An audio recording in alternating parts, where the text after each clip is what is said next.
Hey guys, welcome back to the channel. I'm Justice. Today we are going to be talking about the new film Faces of Death, which I know I'm a little bit late to. I don't need to hear it, man. I just saw it and I really enjoyed it. What better time to talk about it than the present? But if you haven't seen Faces of Death yet, the movie follows a woman who is employed as a website content moderator who comes across a series of violent videos reproducing death scenes from the notorious 70s shock film Faces of Death. I just saw this movie and I had a lot of thoughts about it, but I think the best way to get into my thoughts on it is by doing a brief touch on the original Faces of Death. And Faces of Death was originally a film that came out back in the 70s. It's a pseudo-documentary, or a mockumentary for a better term. Faces of Death doesn't really have a linear story that you're following.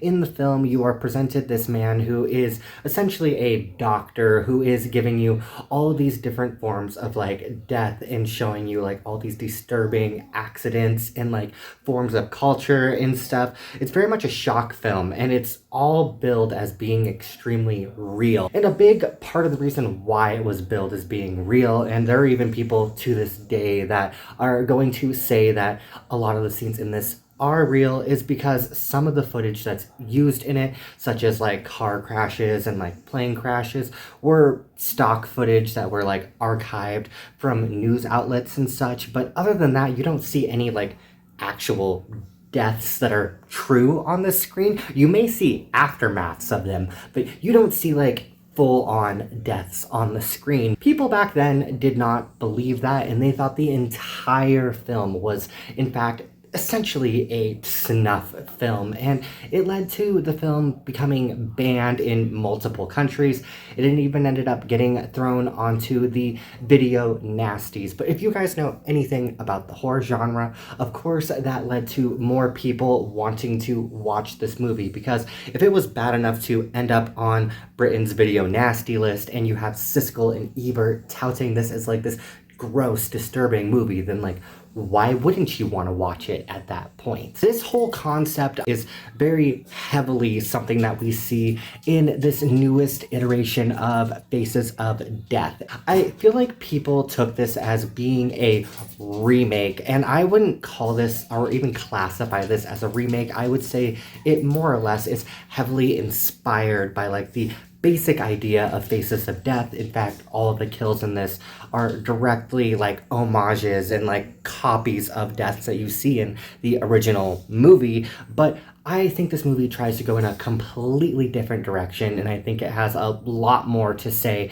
than the original, because I really wasn't a fan of the original Faces of Death. I watched it back in high school, back when I thought disturbing movies were really cool, and I just wanted something that was gonna like fuck me up, and I just wasn't into it. There just isn't very much of a plot to the movie, and like I'm all for like dumb fun and like dumb gore, but like don't be disturbing just for the sake of being disturbing. And like that's my biggest pet peeve, and like not my cup of tea. I don't think the movie should be banned, obviously, but like is it made for me? Definitely not. But overall, I would say the core message that this newest iteration of Faces of Death is trying to go for is that we are also desensitized to violence, and how it essentially is just thrown into our algorithm constantly, and that is why we are desensitized to it. And I think it's something that we all can like very much see and agree on. I think everyone who is on their phones, watches anything to do with the news, is going to have some form of desensitization to all of these like messed up events that are happening around us. I mean, you constantly hear about shootings, so then instead of it being this shocking thing like, for example, like Columbine was, now it's just like, oh, so another shooting happened, and you can't even name where it was or what exactly happened during it, because they happen every other, if not every day of the week at this point.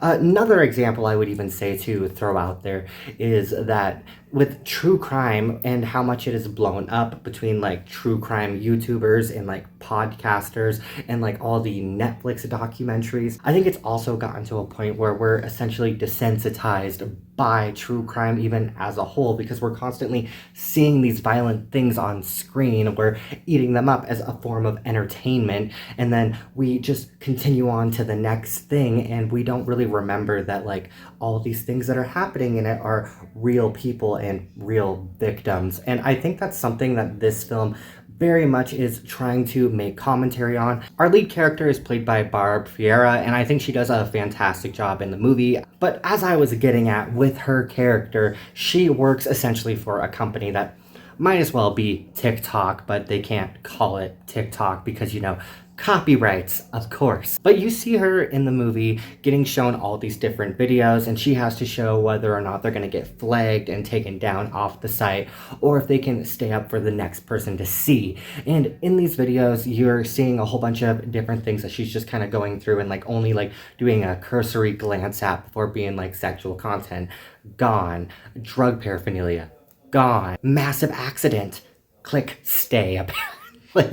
But I thought that commentary was very interesting. It's something that caught me in like the opening minutes of the film, even, where I was just like, yeah, that sounds like the algorithm for you, where you have this girl that's like doing a short essentially trying to show you how to use Narcan just in case someone overdoses, even though it's just a like informational video that could like help you out or like help someone else out around you, because it's drug paraphernalia and it goes against the guidelines. Of course it gets taken down. Even later on you have one where it's like sex education. They're trying to explain to you like how a condom works in that, and it's very much just told in like that educational tone, but because it's about sexual anatomy, again, it gets taken down because for some reason in our good year 2026, there are still people who aren't allowed to take sex ed because people are fucking stupid. I don't know what else to say, man.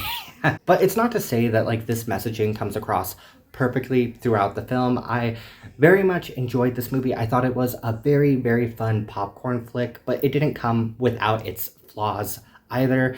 There are some old horror tropes that I feel like it very much falls into the pitfalls of, and that very much made me roll my eyes. And I would say the most egregious example of that, and probably the biggest spoiler I'm going to say in this video, so if you haven't seen it, like maybe skip forward like 30 seconds, give or take. I really hate seeing movies that come out nowadays where the first thing that you have happen in it is that we're not going to believe in the main female protagonist, that you have all these people that just think she's crazy, and that more often than not, it's all men that think she's crazy. In fact, there is a whole scene where she escapes the killer's basement from this movie, and the cops come, and for some reason they take the victim back to Mr. Killer's house to identify him, and then they also believe said Mr. Killer when he says that she's crazy and he's been stalking him, and does nothing more with the case.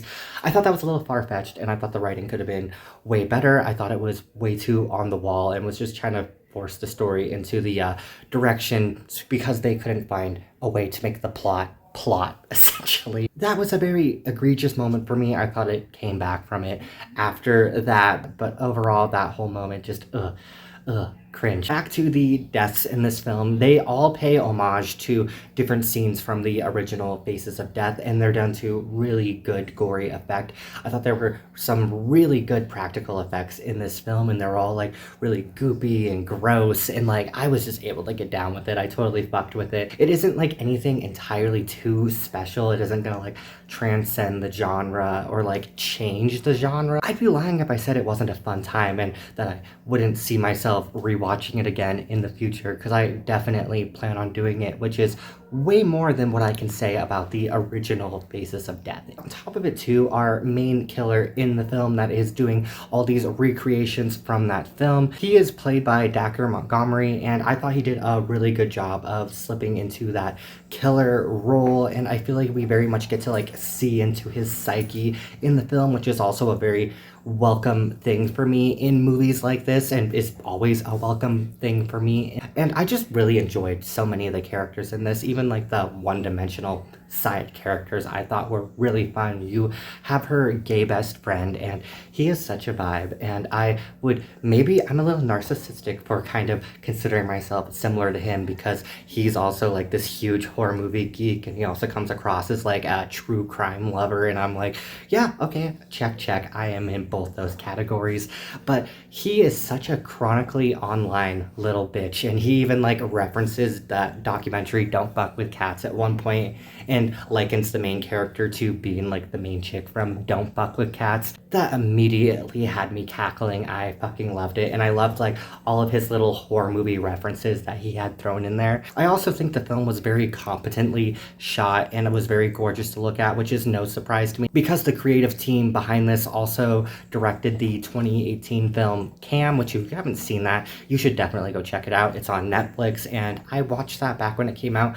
Absolutely loved it. Again, very pretty movie to look at that isn't afraid of color by any means. Kind of similar to this one, actually. That's probably going to wrap up my thoughts on Faces of Death, because I don't really know what else to say about it to you guys without spoiling the whole thing, I fear. And I would highly recommend you guys go check it out. I mean, maybe y'all aren't as late to the party as I am and you've already seen it, but I just saw it recently and I really enjoyed it, and I wanted to get on here and talk to you guys. So hopefully I didn't jump on the bandwagon to talk about this too late after like nobody cares about it anymore. So I guess we'll just have to wait and see how this video does, I suppose. Anyways, you guys should let me know what you thought of Faces of Death. I would love to hear what you thought of it. Did you like it as much as I did? Did you end up hating it? You should let me know in the comments down below. I would love to hear your take. And if you want more content in the future just like this, then I would love if you click that subscribe button. I cover everything and anything horror on this channel. But with that all out of the way, this has been Justice, and I really hope to catch you guys on the next one. Take care.